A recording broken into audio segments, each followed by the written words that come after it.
Hey, good evening, Chiefs fans. What an enjoyable day we've had so far. Gonna wait a few minutes here or a few moments here, see if we can get some people in the chat and get Gooch with us here as we spend just a few minutes tonight responding to the Chiefs whooping of the Cardinals here. Yeah, go ahead and let us know what you guys think about the game and any questions or comments you have that you want Gooch or myself to address. And when Gooch jumps in here, we'll get to it here real quick. Tonight's Sunday night live stream is just going to be a short one here. So we'll just do a quick reaction and quick hangout because we know that Sunday night football's on. And while most of Chiefs fans don't really care for Tom Brady, we know there's the exception, to the rule.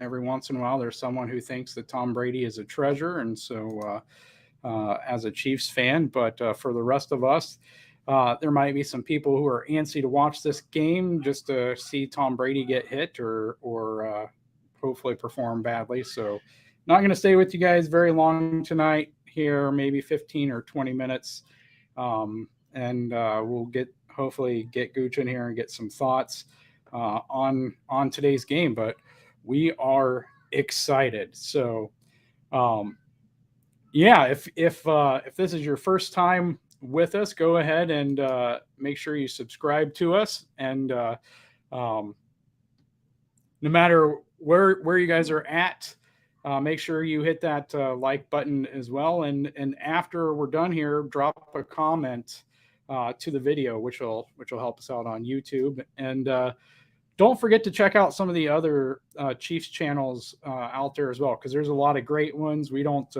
well, if Gooch were here, he would beg to differ, but I don't claim we're the best one out there. And so there's a lot of great Chiefs content there. You can find some of our favorites and some up and coming YouTubers as well in our featured section here on our YouTube page. So make sure you check all these guys out.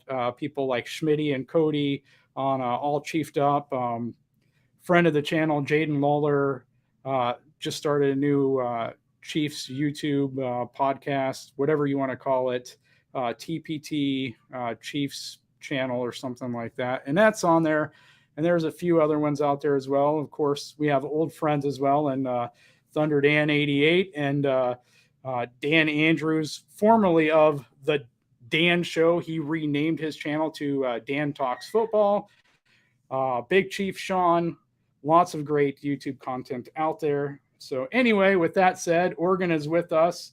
Oregon, it's good to see you here. Oregon says if this is the Chiefs regressing, not winning the AFC West or even getting into the playoffs, I'll take this any day and twice on game day. Absolutely agree here, Oregon.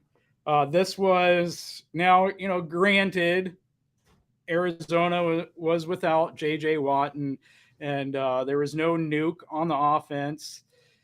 The offense had some moments for the Cardinals where, they were able to move up and down the field. You add Hopkins back to that mix. And, I still think that this is a strong Cardinals offense.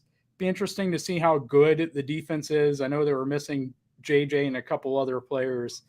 But, yeah, I mean, certainly the Chiefs offense looked, great, which we'd already seen in preseason games that the first team was out there.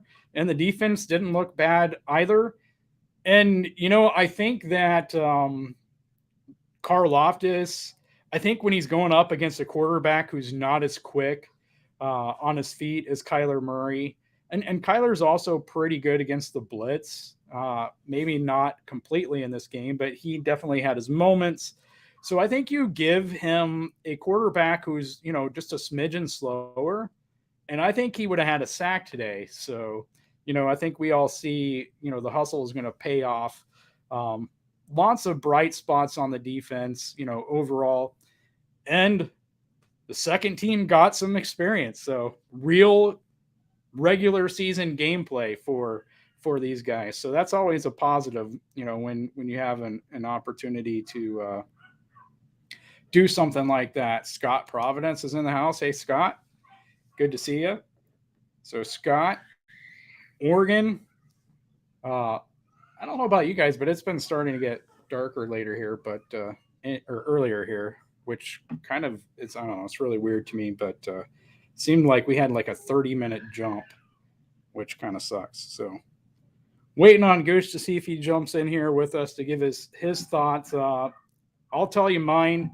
I wasn't able to catch the RGR live stream, so I jumped in for like 2 minutes to listen to a couple things, and then was busy the other time. But I think for me, one of the biggest things that I was excited about, other than actually seeing that the passing game could continue what we saw in the preseason and that it wasn't a fluke, was getting to see Pacheco break off some big runs, to get to see those explosive plays from him. And of course, getting to see him get that first touchdown, right? Like I was hoping for a Jody touchdown. I was hoping for a Pacheco touchdown. By the time you make out your list of players that you hoped got a touchdown today, we're talking 8 or 10 different touchdowns. And so, but yeah, I was super excited to see, Pacheco not only have the explosive plays, but also get that touchdown. So really excited for him. He had a run or two that I can think of off the top of my head that didn't look good. In fact, the one that sticks in my head, I initially thought it was CEH because it looks so bad, but and that's not to throw shade on CEH. I'm just stating former things. So CEH looked good out there today as well, but he had an exact opposite run. One of his best runs. Again, it was kind of like that preseason game against the Packers. Like there really wasn't much space for him to get through.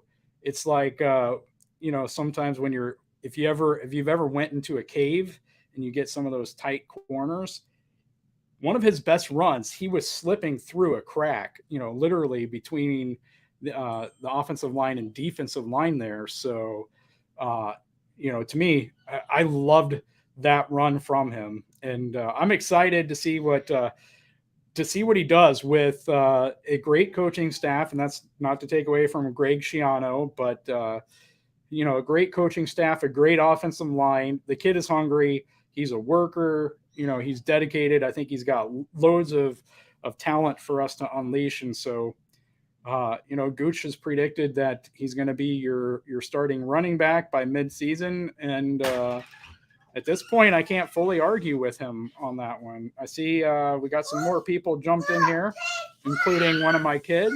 And so let's see. What do we got here in the chat since I've been talking? Oregon said, so we only beat them by 2 scores with the full complement of players. This young, fast D will only get better as time passes. They all swarm. Let's see. The score was what? It was like 44, 42 to 20. I thought it was like 21. Did they score again late and I forgot about it? There's probably a point in the game where I stopped counting it because our second team defense was in and it's garbage time. So, yeah. Regardless, whether it was only 2 scores or 3 scores, yeah. I mean, I was happy by the defensive performance as well. Like this game didn't feel like our defense was going to single-handedly contribute to us losing, if that makes sense. So, yeah. Real KB is in the house. Good to see you. Glad you're with us tonight. I know you're happy about the win as well. Hopefully you actually got the notification to this one. I've been having issues with other getting notifications for other people, and I know that you said you haven't been getting them when we go live either. So hopefully you actually got this one. Pacheco is my guy. Yeah, I think we as Chiefs fans have kind of been all over the place. there was like a point where he was overhyped, and then I think he actually kind of got underhyped, and maybe we're kind of hitting the sweet spot now. We'll see. Let's see what happens 2 or 3 games in. But I think he had something like 12 rushes for 62, 64 yards and the touchdowns. So pretty good first game performance for a 7th round rookie out of Rutgers. So super excited to see how he builds off of that. He said he was going to come in and take a grown man's job, and I think some of us might have thought he meant making the 53-man roster, but I think he plans on being at the top of the running back room is what he meant there. So Oregon says our running back room all looked good today. Scary mix of styles and strengths. Yeah, and you know what? If they can, I think the sky is the limit as far as this offense. It's really going to come down to execution and how creative the coaching staff can continue to be. I think that's what it comes down to. How creative can they be with the plays that they put out there, the different ways that they go. And I think I caught Romo, talking about the scary thing about the receivers, and you're bringing up the running back room, kind of the opposite. It makes it that much harder when you get that thrown in. But Romo mentioning how every single one of the receivers can play inside, outside. They can all rotate amongst the positions. They're not locked to having to play one position. And so it really stresses the defense, because when you're watching film, it gives you more you have to look out for. Teams that don't do things like that are predictable, in that you can be lazier when you're watching film. If such and such player, is always lined up here and he's the guy who's always running this route, then, it makes it easier for you on a defense. Well, all of a sudden now you can run this play with 3 receivers, you can run this play with 3 tight ends.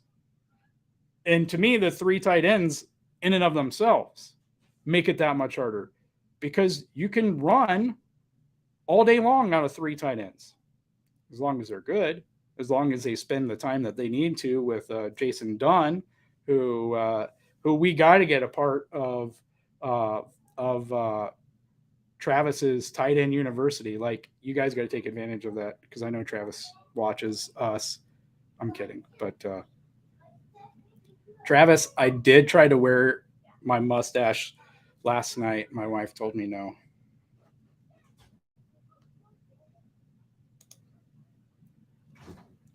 But I think Pacheco has so much promise. Yeah, it's crazy too, as a 7th-rounder. I know he had issues, kind of the same thing was said about Pat.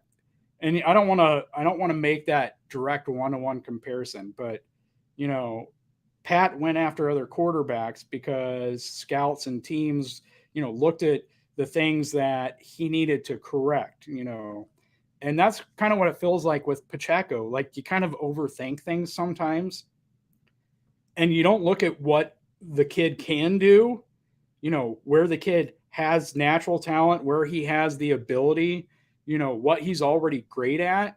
A lot of these intangible things, you just get caught up in what he can't do. And to be fair, maybe it's because your coaching staff isn't great at coaching, and that you can't actually work on those things with him and coach him out of them. But great coaches and great coaching staffs, it's kind of like the whole saying about some people say why, and I say why not. It's what I see out of Bill Belichick in Defenders. He looks at what the players are great at, and then can he use them in a certain role or two? Are they really, really good at this or that? And if yes, well, he knows exactly how he can use them, and he uses them to their maximum ability and to the maximum proficiency of his defense. And then they put up great stats, and they go on, to go to another team, and they just kind of dud out.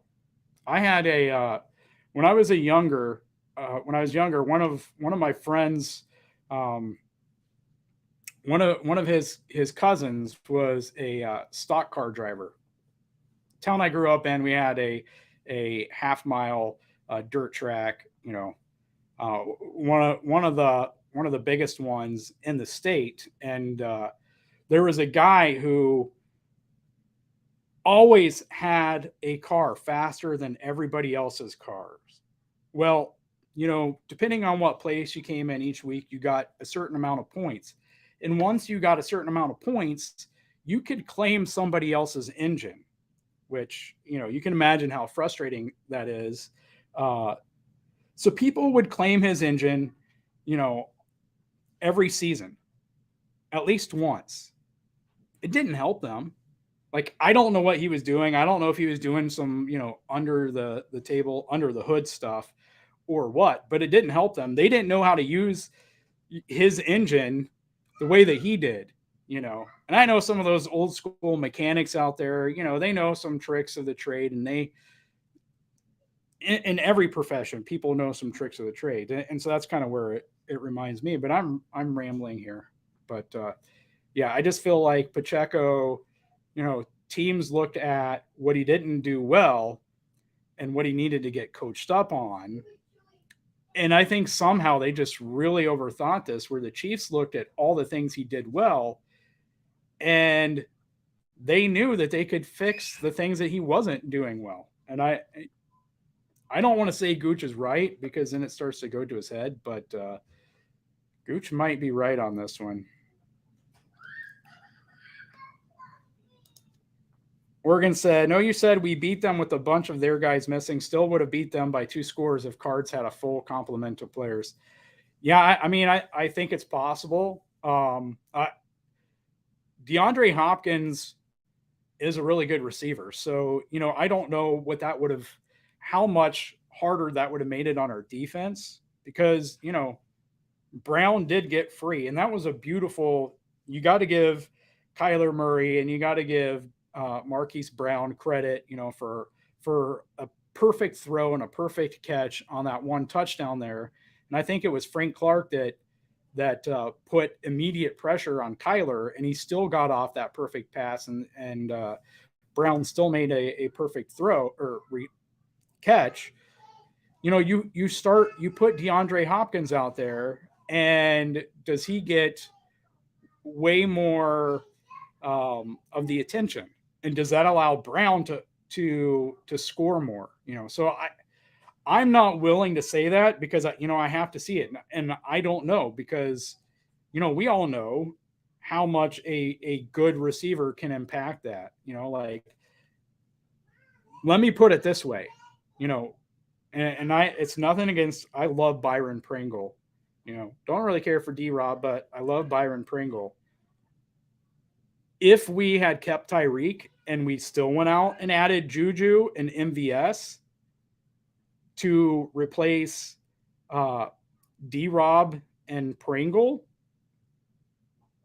and depending on how we use Tyreek, how much more would these other guys get open, type of thing, because it screws with the defense. It does. How much more would Travis get open? Because they were doubling Travis, and we knew it, and we took advantage of it. So, I don't think you can discount the impact it has on an offense when you have a top 5 or 10 receiver that's missing from the game, and how much of a difference that makes on you as a defense, because it does. So, and that's not to take away from our defense. You have to defend the guys that line up against you. And our guys did that, and they still hustled, and they still tackled, and they still swarmed to the ball. They still did everything they needed to do. And, the feeling of the game was they weren't going to let us down. So, 100% to them. I don't want to take anything away from them. I just think that I don't know that, we can necessarily know that, because Nuke, he's a top 5 receiver. So, it's a big difference. Would it be a big difference to Pat? Well, we saw how he did without Tyreek.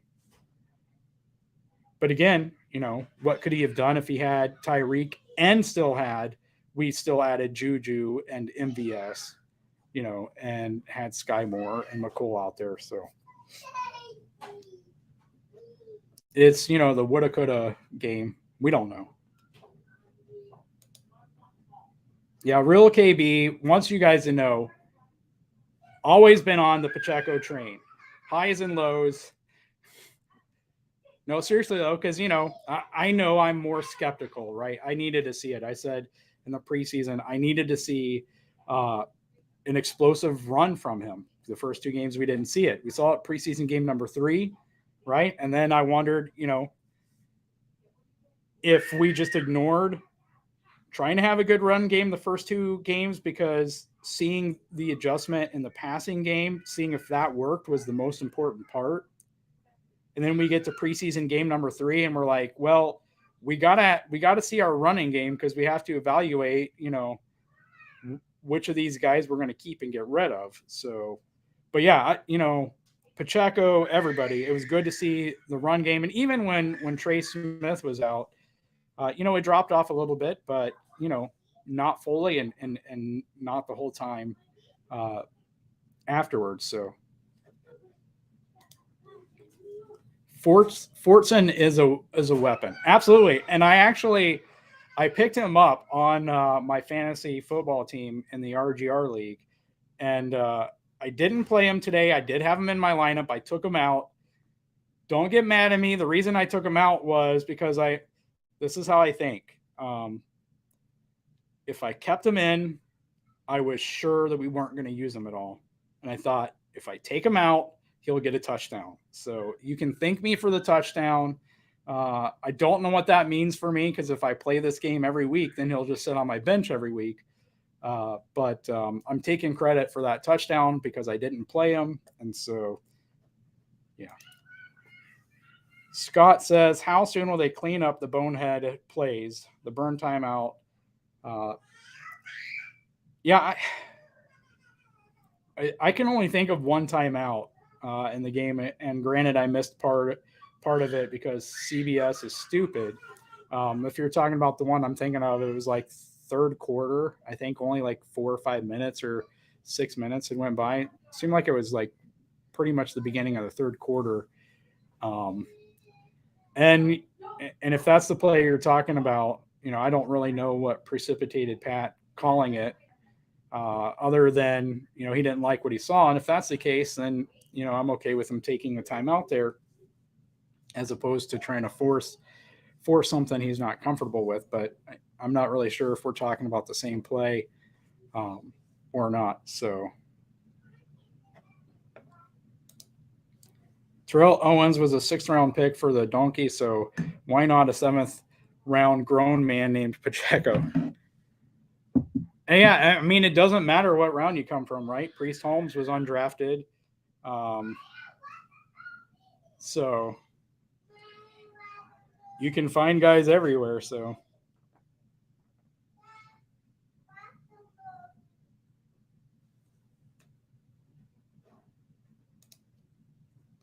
Scott asks, which defensive rookie impressed you all the most? And that's a good question, Scott.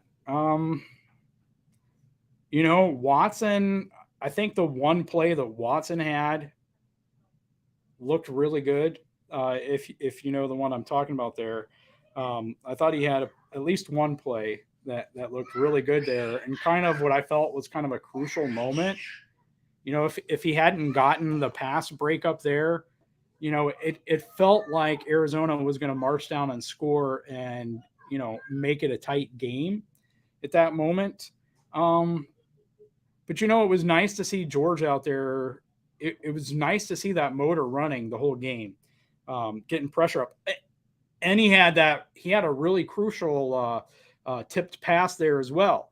What was it? Third quarter, fourth quarter? I can't remember when it was, but a really crucial tipped pass there. So I'll go with George on this, but I think I was expecting to see pretty much what I saw out of him.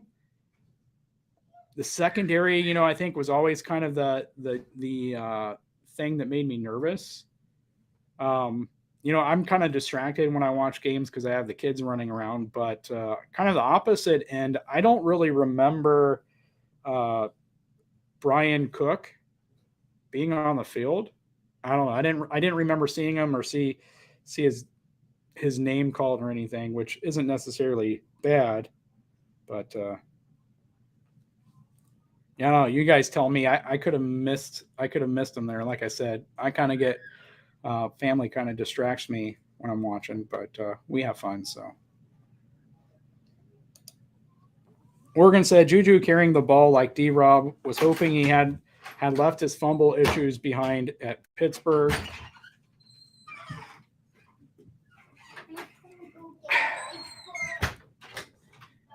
You know, unless I missed one, the one that I saw, like to me, that was like a kudos to the defender type of thing. Number 44 or 45, I think it was number 45, who made a few plays um, for the Cardinals.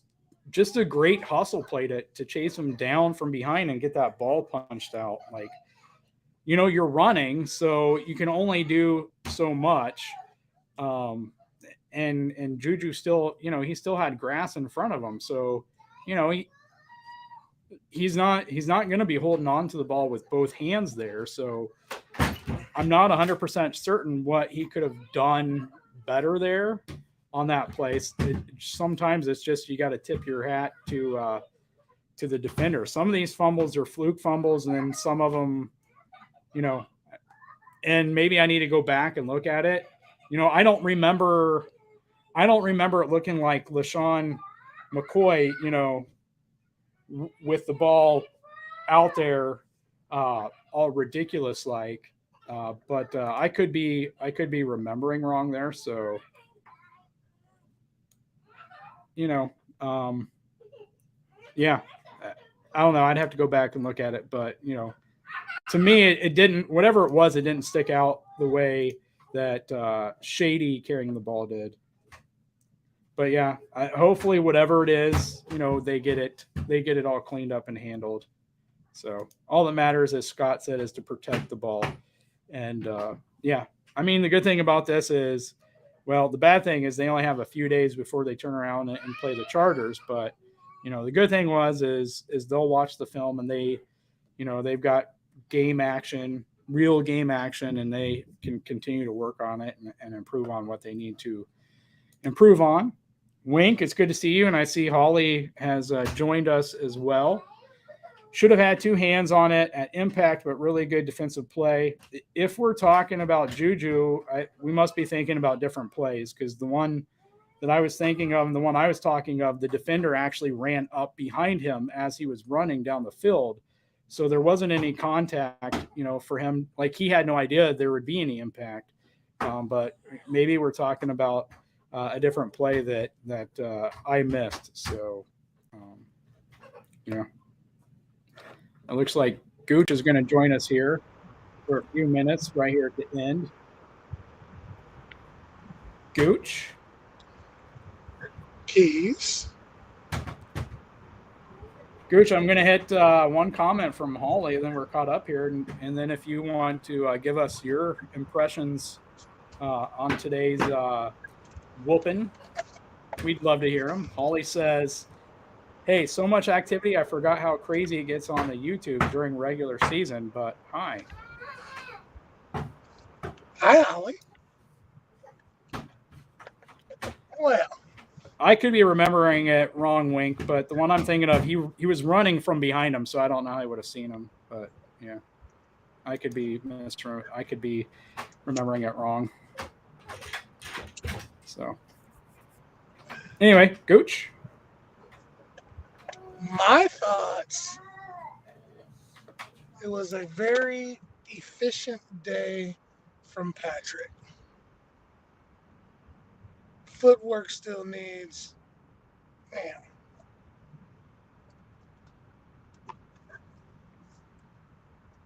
But I think we lost Keys. I'm all the way back. What's up, baby? I don't even know how to do this thing. Keys got me in here. Um,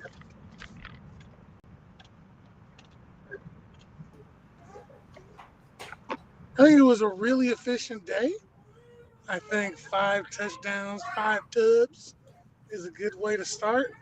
I thought we were going to see 8. I thought today was the I day we got to see think Pat count to 8. I think Butker has the strongest leg in the NFL. Did you see he one step kicked that 54-yarder? One step. Now, tell us, though, do you think Kareem Hunt could do that too? Best kicker in the NFL? Now, Hunt's the Those best were those kicker were in your history. those were your words. Hunt's the best kicker in NFL history. But But could he have Butker's got kicked the that? strongest leg.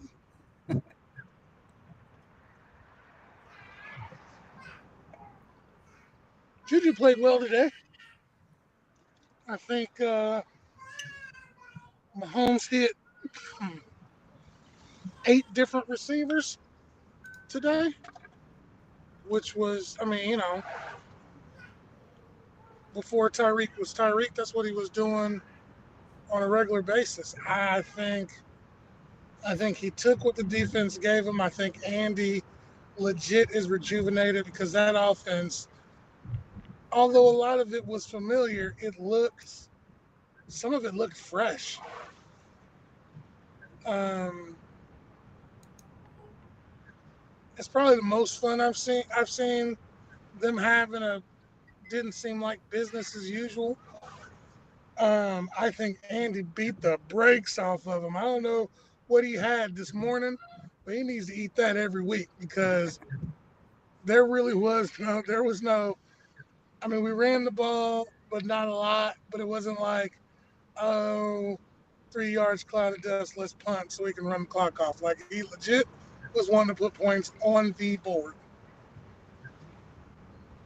Um, You I don't enjoyed think it. that you don't think that Andy I is a thought, little petty as well and was kind of sending a message to Tyreek, do you?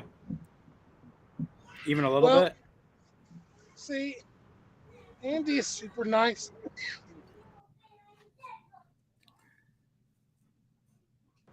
Okay. Andy is super nice, but Andy also has a little petty in him too. And I'm sure he hears, just like Mahomes hears, they figured it. Because if you figure out Mahomes and you figured out Andy, you know what I'm saying, by proxy. And I think the challenge was there. And I think um, this is it's kind of like, I'm not saying they're going to run the table and go undefeated because the NFL, any given Right. Sunday you can be beat. I mean, the Lions almost beat the Eagles today. The Steelers beat the Bengals. With Mitch I mean, it Trubisky. happens. Right. I mean, it happens. So, but what I am saying is the start of this season, the start of this game, and we'll know more next Thursday for sure. But the start of this game feels like the Belichick Brady FU tour right after the Deflategate thing, where they just kind of rattled off and was averaging 38, 40 a game and just Yeah. blowing people out by 20 plus. That's what it felt like to me. Like it almost came, it's almost as if the game is too easy now for Patrick. I mean, hell, Wiley got in there and Patrick was still throwing touchdowns. Wiley is the swinging gate of the offensive line. I thought the defense played well.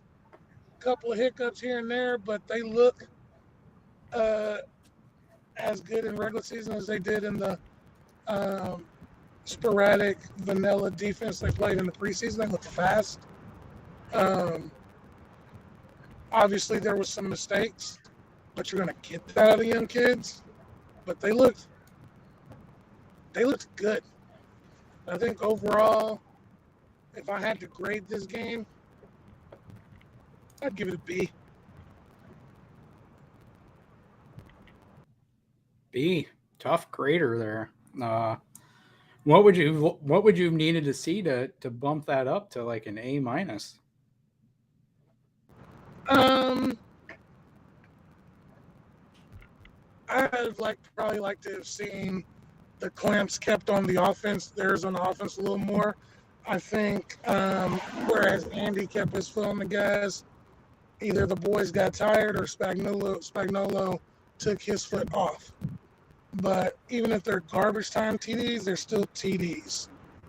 You know what I'm saying? And it's one thing you don't want to give up late in the season to give somebody momentum. Juju's fumble. I mean, we still left some plays out there on the field. But, I mean, hypey. It's the first game of the season. Yeah. Yeah, I don't know that I can sit. I tell you like this. Okay, I'll put it incomplete because it's the first game of the season. I think they looked better than Buffalo did, and that's a win in my book. Yeah, sure. I just think defensively, though, we pulled the starters, and we got a short week before we have to turn around and play the Chargers. So, I thought that made sense, to go ahead and do that. You got the young guys out there that they're getting great experience. I don't mind the garbage time touchdown because everybody knows, everybody knows it's a garbage time touchdown. But I think probably why I didn't mind it as much is because that garbage time touchdown, when they were wanting to score and we had our second team out there, looked like our first team defense last year. So, when I thought about it, I'm like, you know what? Look how far we've come with our first team. So that made me a little bit happier. Just me on there. So, all right, let's hit some chat here. Let's see. Oh, Schmitty is in the stream. Hey guys, as I told you guys. Oh, wrong one. Oh no, Schmitty and Bill Bradley. We got the Willies in the stream here. Good to see you guys. What's up, people? Bill Bradley says, I've never asked you before. What do you prefer to be called? Do you mind being called Bill? Will? Wink says, would have liked to have the first and fourth quarters, but pretty happy with it. I'm guessing you're talking about the CBS coverage, right? Yeah, seen. Yeah, would have liked to have seen the first and fourth quarters. Thankfully, I got to watch the fourth quarter, but man, did CBS piss me off by forcing me. And I live in Kansas. Like I can kind of understand somebody in the RGR Discord saying, they lived in Texas, so they got stuck with the Texans and Colts overtime game. But I live in Kansas. How are you going to force me to watch Bengals and Steelers in overtime when the Kansas City Chiefs are playing? Like, what the crap? That's why you need the NFL Network, baby.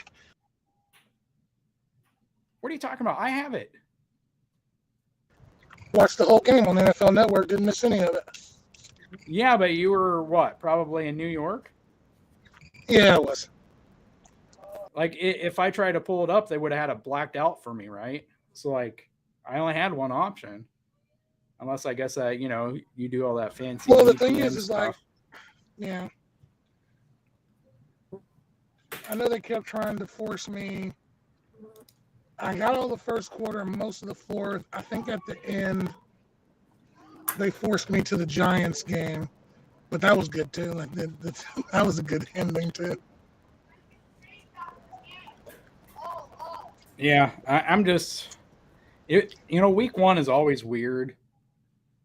And, yeah, there are some games that I'm definitely happy with. Some games I'm happy with when you add in, when you add in, we won.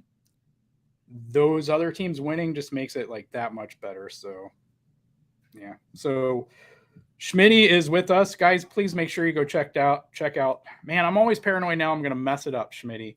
All Chiefed out. I believe that's right. Again, it's part of our featured YouTube channel, so you'll find it on our homepage there. with the featured YouTube channels we have here. But Schmitty says, I told Cody, that's his partner on their channel, that our wide receivers will have more yards this year than any wide receiver group with Hill. Yeah, I mean, again, like I said at the beginning, and I don't think you were in here for that, the only exception I could see is if we brought these guys in and we kept Hill, I think we've seen that Hill is too much of a diva for that to have worked, like emotionally, mentally, whatever.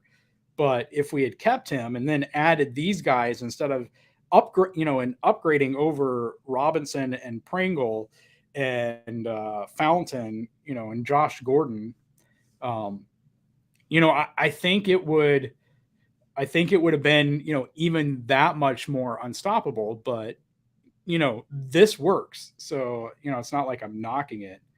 And did we even see Justin Watson in this game? He was in, but he hurt his chest. Okay. And came out. I apparently missed a lot. What was I going to say? What bothers me is McDuffie and that daggum hamstring again.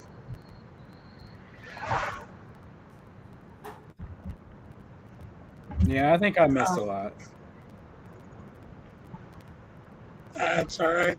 You didn't miss much. It was really just kind of a coronation of welcome to the season. That's kind of, Romo said it best during the telecast. He was like, these are the Cardinals. They went 10-2 or whatever they went before they fell off, but this is also the Chiefs. Right. All right. Yeah, because they've been good. They've been good with Murray and Kingsbury in season openers as well. But at the end of the day, you got to pick the best quarterback and best head coach combo in my opinion here. But Doug, it's good to see you. Doug is in the house. That's not even an opinion, brother. That's fact. The best quarterback coach combo in the league right now is Mahomes and Andy. Right. I just mean to me, in a head-to-head matchup. Right. Like, I'm interested to see what happens Thursday.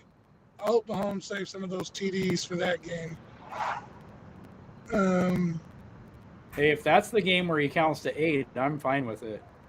But I thought we were going to get, once we got to 5 and there was 6 minutes left in the third quarter.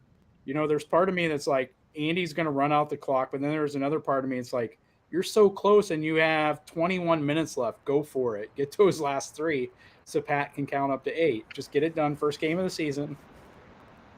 Get it out the way. I mean, I don't know. Like, I'm looking at the Chargers game now and I'm thinking, you struggled with the Raiders.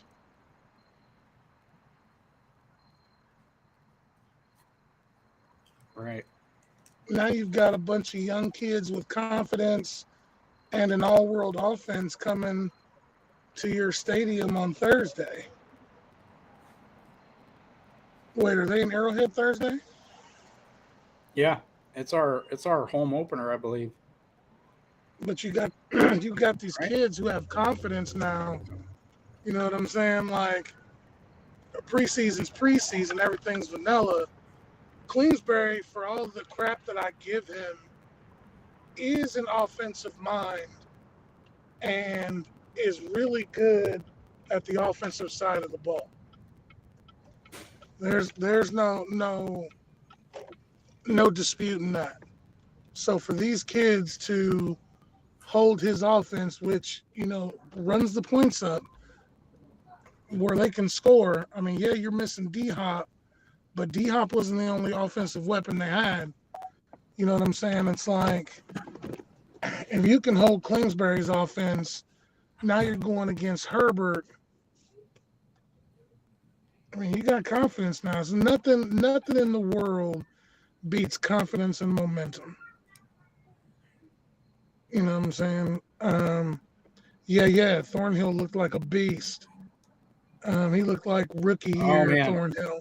Hey, that pass to what was it? The pass that was to Andy Isabella, is that the right one? Right there on the sideline, and Andy's got his hands out and he's waiting for the ball, and all of a sudden you seen one diving to get it. And oh man, I mean, just that speed. Like if he is fully healthy and he's trusting his body, and the mental stuff is coming along here, he just like Gooch might be right about Pacheco taking over the starting job midseason. One could be right about, possibly making all pro. It'd probably be second team, but it could be possible. All right, he was flying around. He looked good. So Man, does Pacheco go down easy? I mean, that kid just excuse my language, he runs like his ass is on fire and his pants are catching. You know what I'm saying? Like that. It's just like he runs hard. I worry about the seeking contact aside from avoiding it because the position he plays. But man, he just runs hard. yeah, and I mean, to be fair, and I don't want to talk about the Cardinals. I thought Connor and I forget the other running back, but their runners, they looked like they were running the same way. So, Oh yeah, Connor's always run hard. I was actually surprised because he got injured in Pittsburgh that they let him go because when he was fully healthy, after beating cancer, which is amazing in itself. I mean, he was running, and like you say, he did. What do you have? What they say? 15 touchdowns last year or something like that. Like it's not a fluke. That guy, he can turn them out. And they're going to be tough if they get. I don't know who's to blame there. I don't know if I think Cliff kind of Kingsbury proves that he belongs in the NFL. I just don't think Kyler's the right quarterback for him. Kyler's got mad talent, don't get me wrong, but there are some instances watching the game where his height betrays him. yeah. How do you feel about him compared to? I don't know if you saw how the Eagles used Hurts today, but if you got to see some of that, how would you compare both teams how they used their really quick guys? Because they are both really fast, and one of the reasons why I forget which one of you guys out there drafted Hurts before I could draft him as my quarterback, but Hurts helped me win the RGR Fantasy Football League championship last year, so I got a soft spot in my heart for him. It was kind of hard seeing him run today and knowing that he wasn't getting me any points, but anyway. Here's the thing, and this is what I think, and I firmly believe this. Kingsbury's offense is more suited to Jalen because Jalen is not the passer that Kyler is when Kyler has time. I mean, he's small, but he's got an arm, and he's accurate as crap when he has the time. The problem is he's in that offense, which is technically a Big 12 offense. He's running for his life, which in the Big 12, that works. In the NFL, everybody runs a 4-4-4-5. Chris Jones runs a 4-6. And teams play defense. Exactly. and and I like that they upgraded their skill positions. I mean, Hollywood Brown with Nuke, when Nuke comes back, that's going to be ugly for a lot of teams. But they didn't put really any investment into that line to protect their $200 million quarterback. He's like Lamar to me. He's one shot away from being hurt and altering his game. Now, do you think, and I mean, who knows, but, to me, their running game looked good. And, I kind of wonder, though, do you think it might have been a mistake to let us have the ball first? Because, we went down the field And then, all of a sudden it's what? It's 21-7 or whatever, 20-7. And, you're playing catch up, and it takes you out of kind of being balanced, because even with most teams, you might think, yeah, we can stay ourselves, but there's the Mahomes element to it where you're like, we got to be passing and we got to hurry up and get caught up, because they can go off for 21 in 3 minutes and we can find ourselves down by 40. I really don't think. Honestly, you know what? I think it did help us in a way, because I think if you would have started us on defense with those young guys, you might have been able to score first, because there would have been jitters. But they got to be able to sit down, because that first drive was 11 plays. So they got to sit there for 11 plays and kind of get themselves together. Yeah, calm down, because once you step out on the field, the adrenaline's going before even on the sideline, the adrenaline's going, and you got a chance to calm down, like you said. Right, got a chance to control it and everything like that and get focused. And like I just said, like, momentum's everything. If they would have put us on defense first, I think you could have got a quick score, and I would have started attacking the mental. Football's physical, but it's 90% mental. You know what I'm saying? Once you start getting in somebody's head, especially those kids, and they're like, you score quick and easy, now all of a sudden they start questioning, why can't they stop anybody? And hang on, because William Schmidt here said he had heard Kareem Hunt comparisons for Pacheco, but didn't think so until a little bit tonight. Well, I have been saying that about Pacheco since before the season started. That's true. And he's faster than Kareem. His vision isn't Kareem's. Kareem had good vision from the start, but he's learning, and that's the one good thing about him. I really think that, like, CH had a great game. Now, how much do you attribute that to the fact that the O-line was complete at first, and that was their strength? And how much do you attribute that to not TJ, but JJ Watt not being on that end? You know what I'm saying? Like, there's a lot of factors. Now, next week will be for CEH and them. It'll be a test, because there's Bosa and there's Khalil Mack, and then there's who's the other side, Keys? Is that Chandler Jones, or is he the Raiders? I think he's the Raiders. They've got another edge rusher over there that can help, get into the backfield and tackle some of these runners. That'll be a true test for CEH. And then I really think Pacheco takes the job mid-season. But who knows? I mean, they actually got him, and they actually got CEH involved in the passing game, which I didn't think they would. Yeah, and who knows? Like, they've talked about, I think Andy said, and maybe it was just for this game, but I thought Andy had said something about them making decisions for each game on which running backs were going to be active. So, they could be going into it, just as Pat said that they would be featuring a different receiver every week, even though, he was going to spread the ball around. Maybe they're going into this and they're going to feature a different running back every week too.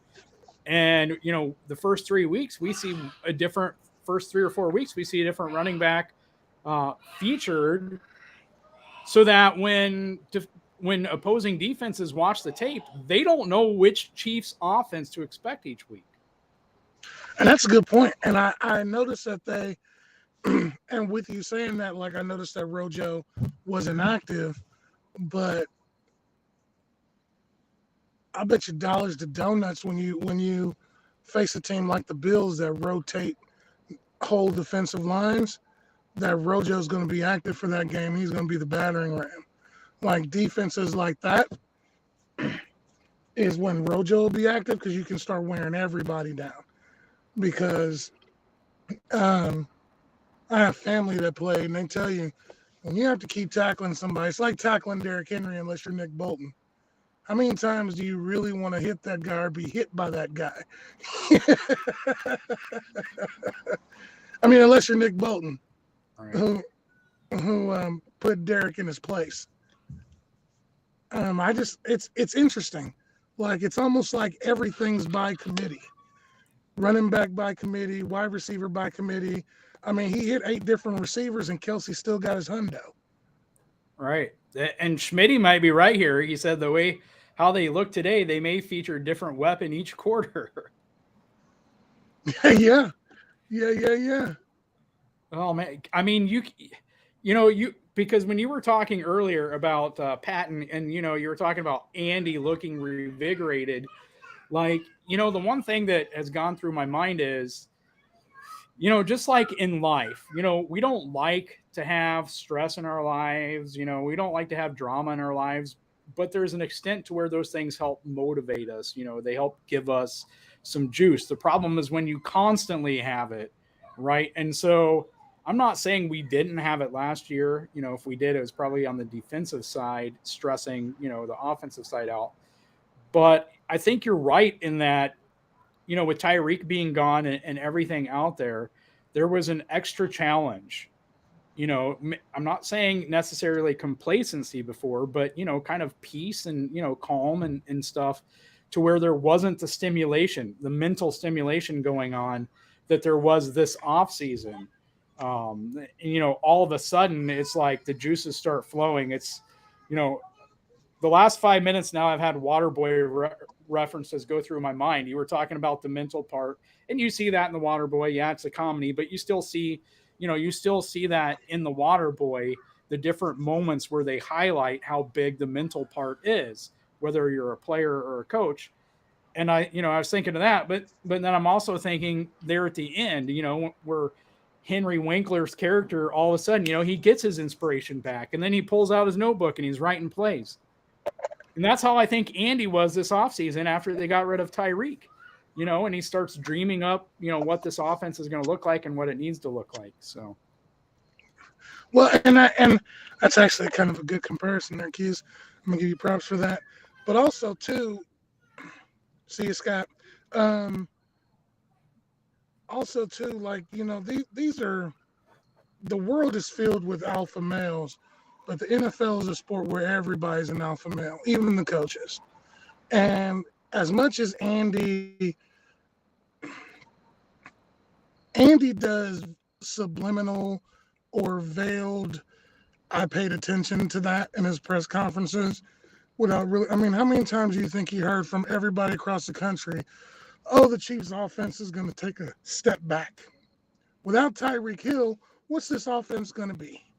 Yada, yada, yada, yada. But this is the same guy that you praise as an innovator who brings college concepts to the pros and is really only one of the only few coaches in the world who can make it work at the NFL level. And you're questioning his ability.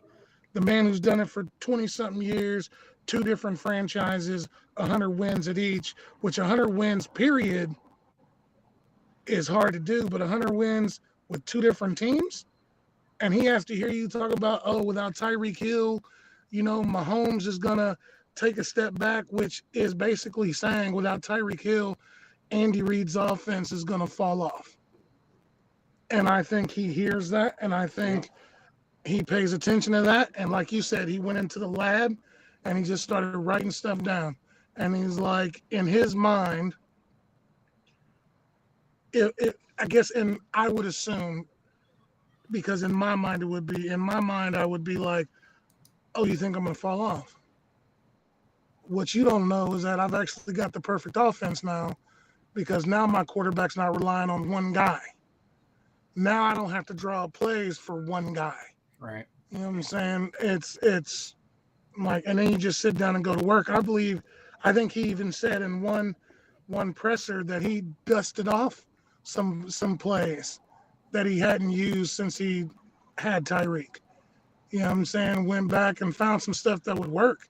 And I mean, based off of this could be a really good year. For sure.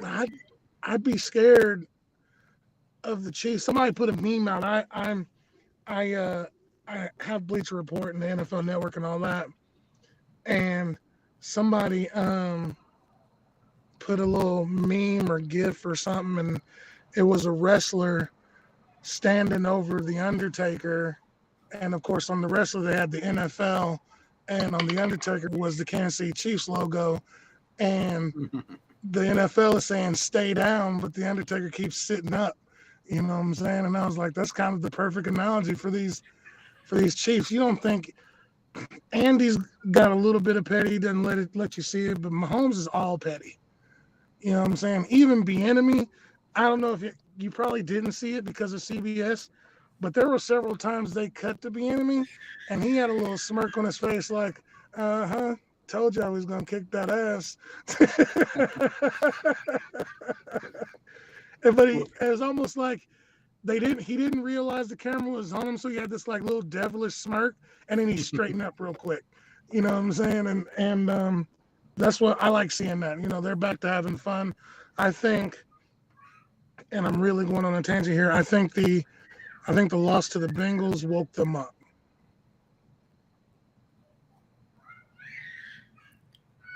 Yeah, I didn't see that smirk, but I'm willing to wager that it's probably the look I have on my face when I'm about ready to bite into my favorite dessert. Oh, yeah. The 3 tight end set. Yeah, and I mean, the thing is, and we kind of touched on it the first, I think, 10 or 15 minutes, but the thing about it is they can still run, you know, their same concepts, you know, like the trips concepts they already have. They can just use the tight ends to it, and it really plays with the defense, because if throughout the season they start biting on the pass on that, they're just going to start running out of it, and then you got 3 tight ends to block. Also, I just want to put it out in the universe that McCole was running the same routes that Tyreek ran. And they were only off by a step, him and Mahomes. Right. But I think that comes from Mahomes not throwing them now. Because now he's throwing across the middle, taking what the defense gives him. He's only off by a step or two both times. So, I mean, we have people who can run those Tyreek routes. It wasn't specific to Tyreek. The only difference is Tyreek is 4.2 speed, McColl's 4.3, MVS is 4.3. You know what I'm saying? I mean, it doesn't sound like a big difference, but it's a big difference. And I also wondered, I'm probably completely wrong on this and probably overthinking it, but now that we have all these taller receivers, you know, could that be messing with it a little bit more? Because, you know, obviously the tight ends are all tall, and you add MVS, you know, in there. And so now you get used to most of your receivers are taller, and, you know, I'm not going to say that maybe that's affecting some of the timing when he goes to McCole. You know, when you're used to MVS is a tad bit slower than McCole, but he's so much taller and his arms are so much longer that you can, you know, throw it to where, I mean, let's just put it this way. If that's MVS instead of McCole there, he probably catches it, right? Well, yeah, wingspan plays a lot. But you also have to remember, like, 5 years he's been playing with diminutive receivers, short arm, fast receivers. I mean, now Juju and MVS and Sky is short, but he's got big hands, so he catches pretty much anything thrown his way. You know, it's going to be an adjustment. I think today is just the start of what could be, by the end of the year, one of the most dangerous offenses ever. Most dangerous offenses ever. Yeah, that's what I was trying to say. Yeah. I don't think that's an understatement either. No, go ahead. I'm just saying I don't think that's an understatement. And they're going to be scary efficient. Hey, Tyreek, how you like Mahomes' accuracy this game? I watched Tua. I also watched you have to save him from an interception. I'm just saying. Now, I heard it from Dolphins fans that some of those bad throws was Tua throwing the ball away. In the middle of the field? Yeah. Okay. So just go ahead and plan for the next 16 games when you see those throws That's what Dolphin fans are going to say. Tua's going to lead the league in purposeful incompletions that he was throwing away down the middle of the field. All right, so hey, all you guys that are here, I want you to start checking out the next It Had to Be Said podcast, because Tyreek didn't like the fact that he got less yards and targets than Kelsey, but he was behind Waddle today on the stat sheet. And it's already starting. There's a storm brewing. Well, he said that he was putting it on hold for the season. But it's funny you should say that, because I caught myself thinking today, I bet he slips up and he makes a video, because I don't think he can make it the whole season. One, and I after the Chiefs came out and scored, what was it, 44 points without Tyreek on the field, I think that's going to eat at him, because everybody outside of Chiefs Kingdom honestly believed that without Tyreek, this offense was going to be terrible. And I don't know that anyone believed that more than even Tyreek himself. And I think it's going to eat at him. I don't see any way he's going to keep his promise to go the whole season without doing his podcast, because he said he was going to put it on hold till the off season. Oh, yeah, but see, what happened is they won. It's a nice story. Congrats, you beat the Patriots, but you always beat the Patriots when you're the Dolphins. I mean, that's the one thing you can bank on, is Miami's going to steal one from New England. Even the years that New England was winning the Super Bowl or going to the AFC Championship games. Right.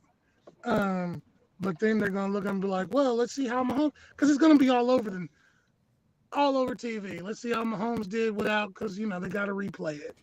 How Mahomes did without Tyreek. And then it's just going to be, like you said, it's going to eat at Tyreek, because I'm sure he watched the game. And I'm sure he loves Patrick and Kelsey and all them. And he'll tell you, I want my guys to do well. Those are my guys. But I'm sure he's watching thinking, if I'd have took the 25 instead of forcing the 30, I would be a part of that, but I wouldn't be getting the ball as much. He wants to be the man. I ain't mad at it. Get your bag, homie. But while you're sitting at home come playoff time, oh, can you imagine if the Dolphins made the playoffs and they had to come to Arrowhead? Tua versus Mahomes.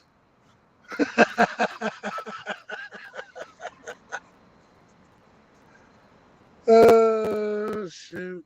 That's hard for me to say, because I'm an Alabama fan, but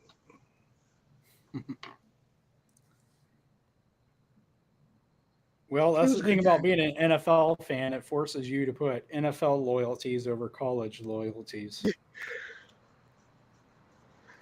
Oh, yeah. I was a fan of Simmons, the linebacker for the Cardinals, but Kelsey just abused him today. Like, when we had the chance to draft him, I was like, draft him. But Kelsey just, wow. Now, with our coaching staff, he'd probably be further along. Probably. I do like the aggressiveness of the D-line. I guess, is that Cohen? Who's the coach of that now? Yeah. I do like, it almost seems like they have a different mentality. We didn't get a bunch of sacks, but they look to be attacking more and pushing more and right. getting more out of them. So that was a good sign to see. Yeah, I said at the beginning, I think if it had been a slightly slower quarterback, because Kyler's so fast, if it had been a slightly slower quarterback, I think that George would have got his first sack of the season. So. Oh, yeah. But, well, guys, we went about 45 minutes past what I said that we're going to go, and want to thank all of you guys for tuning in this Sunday night for the reaction. Want to let you know real quick, though, before you start dropping out, we do plan on doing another Thursday night live midnight. Going to do our reaction after the game midnight, so make sure you stop by. midnight after the game, after we play the Chargers, because we're gonna talk about that game as well. I gotta go and take care of some kids. I promised them we'd go on a walk. So yeah, Gooch, you want to pay the bills and send us home? Hey guys, we appreciate y'all for coming to check us out, hanging with us here at the BAK Conglomerate.